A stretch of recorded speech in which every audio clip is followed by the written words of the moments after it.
Guys, ayun na aking biko. Nilagyan ko ng food color na violet. Parang kasarap kasi pag may kulay.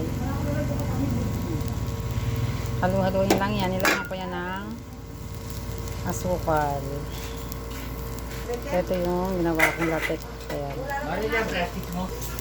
Yan po, halo-halo lang. Ayan, malapit na yan.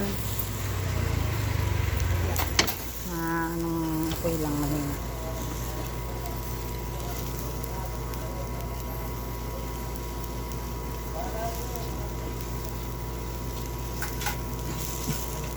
Parang kasarap kasi pag may kulay, di ba?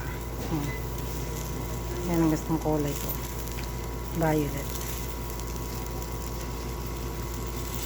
Dadagdagan ko pa ng asukal pagka matabang pa yan. Pero siguro ko pwede na yung asukal na nilagay ko. Medyo matamis na.